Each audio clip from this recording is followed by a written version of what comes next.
Hello, everybody. Good morning. It's Friday morning.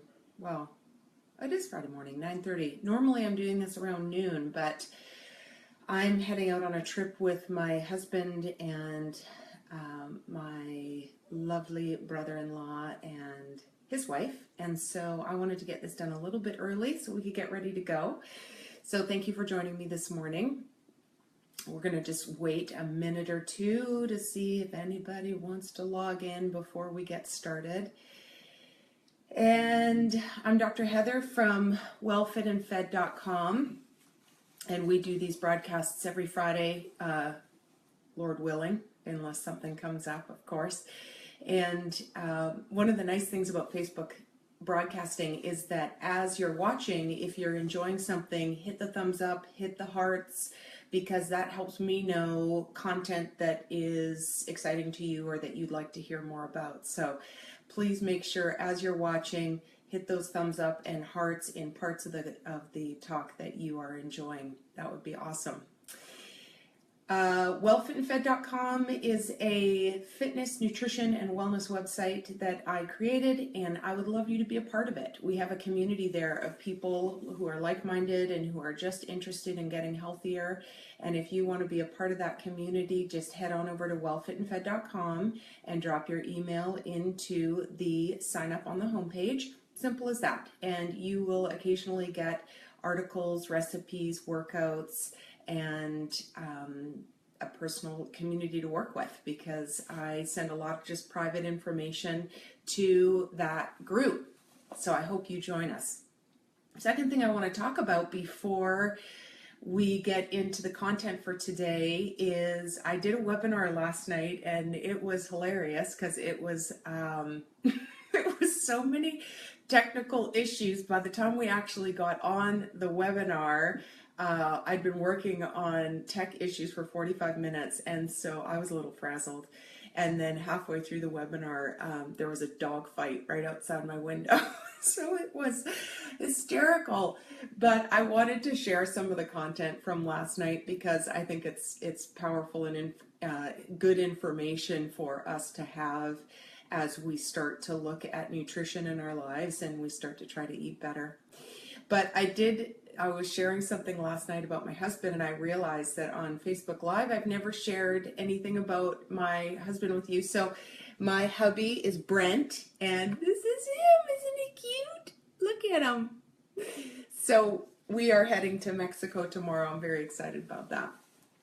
And one other thing, the 3-Day Reset, which is a book that I published in July. 3-Day Reset, yay! Remember, you can still get this on the website with the coupon code, which is 3-Day. If you go on wellfitandfed.com to the store and you purchase the book and then type in the coupon code at checkout, 3-Day, you'll get $3 off the book. So if you were thinking about buying it, that's a good way to do it. But what I was going to mention is that in January, we're doing a 4x4. And what that means is it's 4 weeks of resetting. So it's every Monday, Tuesday, Wednesday, we do a 3-day reset. And then the rest of the week, you are flexible with what you're doing. But we're going to do some online training, get a little deeper into some of the nutrition and talk about movement and all sorts of kind of just take that next layer down level of work with nutrition. And so I think it'll be really fun. So if you are interested in that at all, then just go to the contact page on wellfitandfed.com, and I'll put a link below, and you just put capitals reset in the comments section, and that way I know to add you to the group so that when we do start disseminating sign up and other information about that you're included. I would love for you to be a part of that. Okay, we are talking about what I learned from a tiny Sprite. I can't remember how many years ago it was, but well, I must have been in my early 20s. I'd never done yoga, and I decided to take a yoga class. And I really enjoyed it.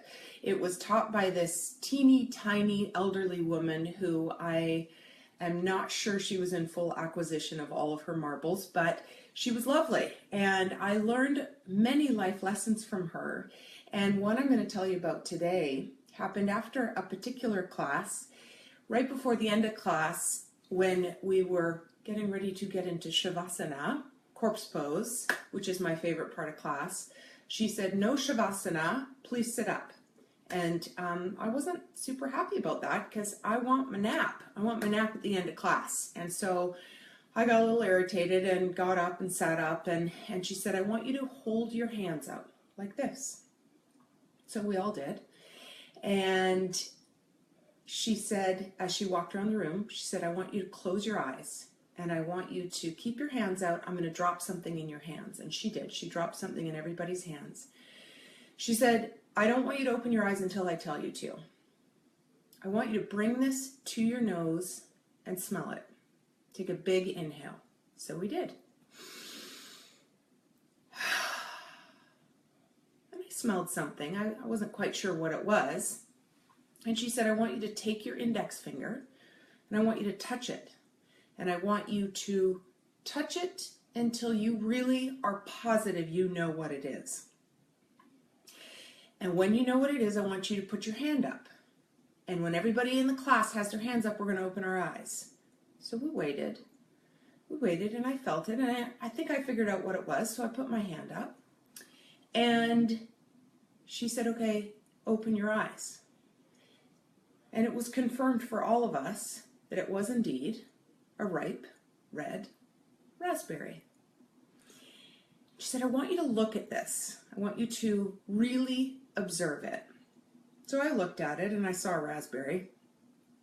And then I looked a little closer and I saw the teeny tiny little bubbles all sewn together to make the raspberry. And the tiny hairs that came out of each of the little bubbles. And the little cavern that held the berry to the bush. And it was so interesting, I kind of lost time for a minute while I was observing. She said, okay, now I want you to pop it in your mouth, but hold it there. So we did. She said, what do you taste? Well, at first it tasted like raspberry. But then there was an earthiness to it, an acidity, a sweetness that I hadn't ever noticed before.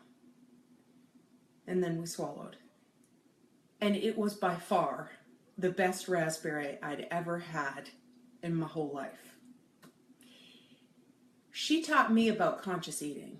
And as someone who has struggled with overeating, binge eating in the past, that was a lesson I clearly had never been taught. And I've thought a lot about that lesson since, and it makes me think about when we sit down to a meal. And we rush through the meal and we get back to whatever we're doing. That is, if we even sit down for a meal. And I want to talk a little bit about the 5 components of conscious eating. And the next meal you sit down to, I want you to go through this process. Okay? So when you sit down, I want you to breathe.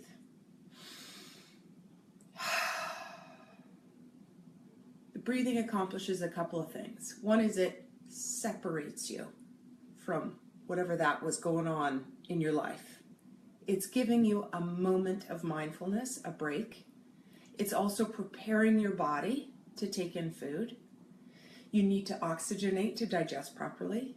So a couple of breaths definitely sets the tone. The other thing breathing does is as you inhale the aromas of your food, guess what happens?